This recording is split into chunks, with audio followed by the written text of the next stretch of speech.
பள்ளத்தூர் நகரத்தார் சிவன் கோயிலில் ஆனி மாத 10 நாள் திருவிழா 5ஆம் நாள் நிகழ்ச்சி. சிவகங்கை மாவட்டம் காரைக்குடி அருகே பள்ளத்தூர் நகரத்தார் சிவன் கோயிலில் ஆனி மாதம் நடைபெறும் 10 நாட்கள் திருவிழாவில் ஜூன் 28ஆம் தேதி சனிக்கிழமை அன்று நடைபெற்ற 5ஆம் நாள் மண்டகப்படியில் காலை 11 மணிக்கு ஸ்ரீ மீனாட்சி அம்மன் தவசு இருப்பதற்காக பாடசாலை செல்கின்றது. அன்று மாலை 6 மணிக்கு சுவாமி புறப்பட்டு அம்பாளை பாடசாலையில் கூட்டிக் கொண்டு நகர்வலம் வரும் சமயம் ஸ்ரீ சௌந்தர பெருமாள் இருவருக்கும் திருக்கல்யாணம் செய்து திருமாலை மாற்றிக்கொள்ளும் வைபவம் இனிதே நடைபெற்றது. இந்த 10 நாள் திருவிழாவிலும் நகரத்தால் இளைஞர் வளர்ச்சி குழுவினர்கள் பல வருடங்களாக திரளாக வந்திருந்து சுவாமிகளை தூக்கி மகிழ்கின்றார்கள்.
பள்ளத்தூர் நகரத்தார் சிவன் கோயிலில் ஆனி மாத 10 நாள் திருவிழா 5ஆம் நாள் நிகழ்ச்சி.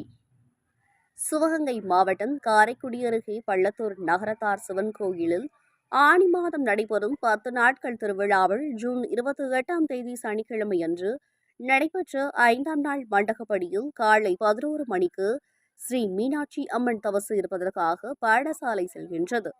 அன்று மாலை 6 மணிக்கு சுவாமி புறப்பட்டு அம்பாளை பாடசாலையில் கூட்டிக் கொண்டு நகர்வலம் வரும் சமயம் ஸ்ரீ சௌந்தர பெருமாள் இருவருக்கும் திருக்கல்யாணம் செய்து திருமாலை மாற்றிக்கொள்ளும் வைபவம் இனிதே நடைபெற்றது. இந்த 10 நாள் திருவிழாவிலும் நகரத்தால் இளைஞர் வளர்ச்சி குழுவினர்கள் பல வருடங்களாக திரளாக வந்திருந்து சுவாமிகளை தூக்கி மகிழ்கின்றார்கள்.